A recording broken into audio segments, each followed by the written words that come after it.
Hello,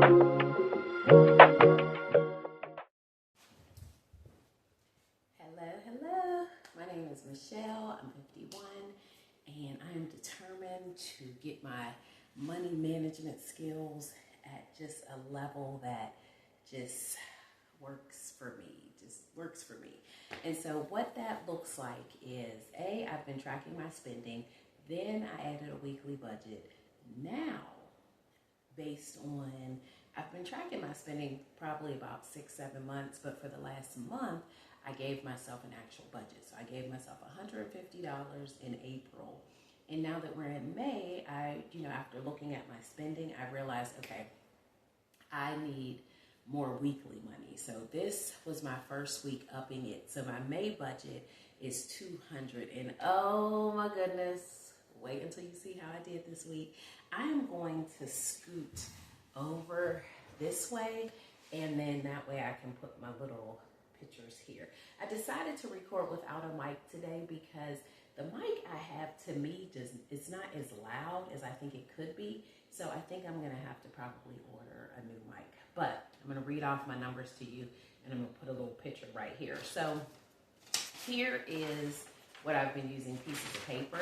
But I realized that is so wasteful, because I'm not doing anything with this after the week's done, because if you've been watching a couple of my videos, you see that I have like a monthly tracking sheet with my categories.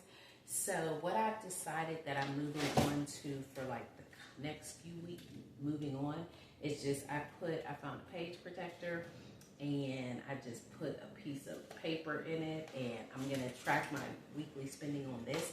That way, at the end of each week, I can just wipe it off, and then I don't feel like I'm wasting paper. My budget runs from Friday to Thursday, because I found that if I was going to overspend, it definitely was going to happen probably on the weekend. Okay, so this account is for Friday, May 8th to Thursday, May 14th. And so my weekly budget is $200. Friday the 8th, I spent $41.81. And this past Saturday the 9th, I had a no spend day, so that was pretty cool. And you know what? Y'all, I'm not going to re-record this video, but I just realized that I said in my last video that it wasn't really necessary for me to give you all a breakdown of the day by day. I could just give you the totals. So let me just give you the totals. For fuel, I spent $25.33.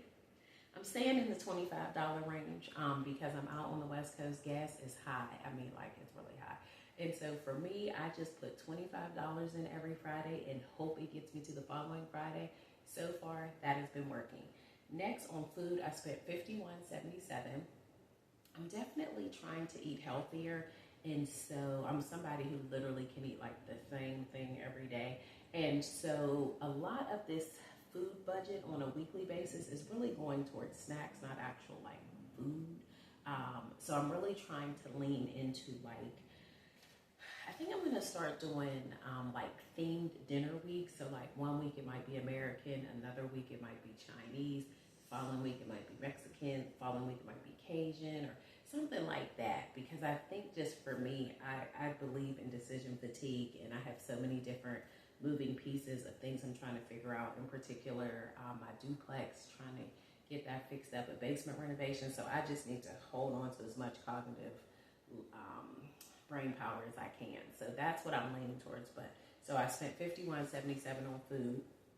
Household was $688. Very happy.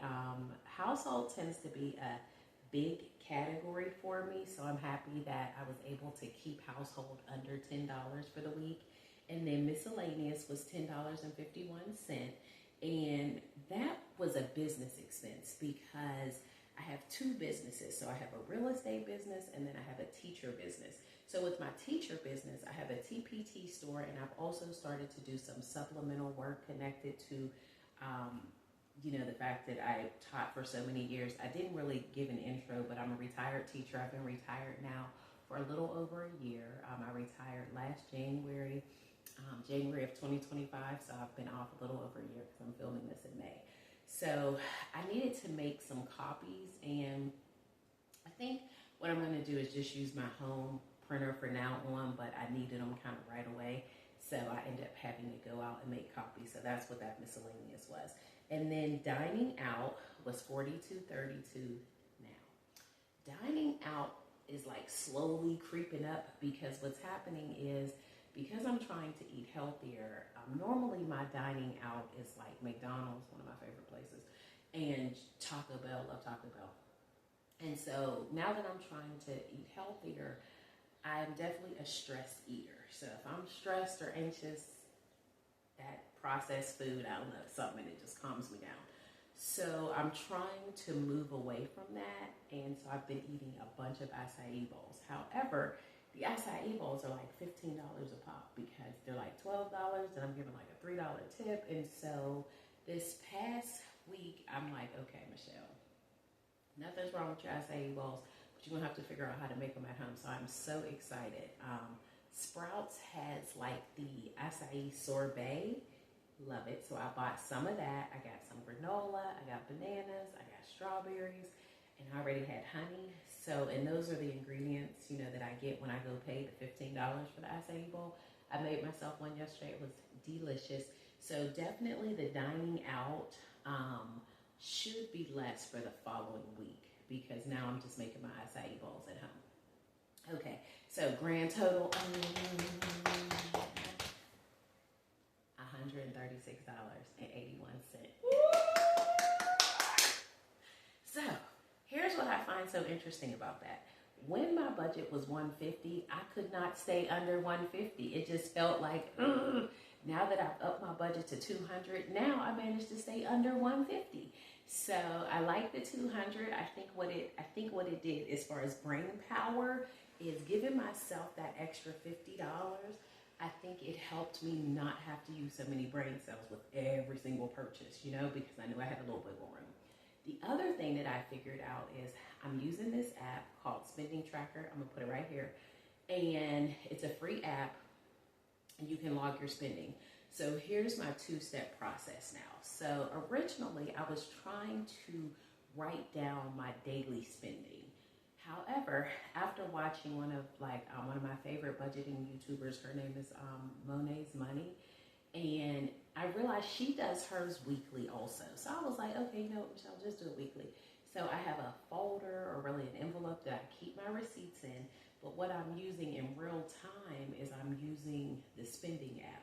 Now before I was trying to break it down and it would be broken down by store or by category. But I realized I don't need to do that. I'm just using the app to keep a running total so I know how much money I have left for the week. Super easy. I'm really getting into a habit now of every time I buy something, I always ask for a receipt. As soon as I get in the car, I immediately, I just go put that spending in. And now I don't categorize the spending in the app. So my only option in the app is just weekly spending. That is the category. And then in the notes section, I'll put what it was, just in case, I lose the receipt or something, which I doubt. But just gives a little extra layer of accountability. So then what's going to happen is that on Thursdays, I can literally just pull out my receipts and then I can compare and make sure I've captured, all my spending for that week. So I'm really liking that. I think this is really going to help. The other thing that is helping me is the creation of sinking funds. And so I have two different types of sinking funds. One is more of a revolving one. So that's one like household, miscellaneous, where, potentially I could be, moving that money on a weekly or monthly basis. What I've decided just to keep things simple is because I have my entire spending budget for the month in my spending account. So I have one of the things that I've started doing as far as budgeting is I budget almost by bank account. So I have accounts specifically for certain things, meaning I have a place where my pension lands, I have a place where I pay bills, I have another account where I just spend, I have a business account for, my real estate business, I have a business account for my teacher business, and so I think that's also helping. Now, what I think I'm going to do is I'm not going to move the money over weekly. I'm just not going to do that. As far as if I spend out of household, for instance, I spent $6.88 out of household. I'm not going to take $7 out of my sinking fund for household and move it over. What I'm going to do instead is I'm just going to, get through the month.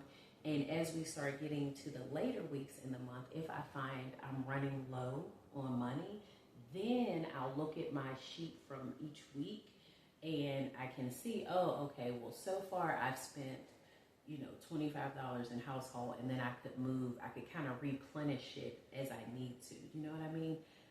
Because then that way, if I don't need to move the money over, then it could just stay. So that's the plan. I think slowly this is working. Hopefully you're finding it helpful. I'm really getting excited though that now I'm getting like a real handle on my money.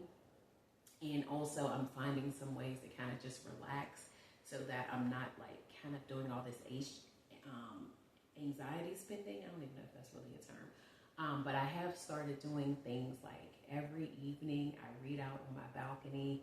I have some incense out there. I have my little carbonated water, and it is just so relaxing, especially because I'm timing it so like right as the sun's going down. So it's just beautiful.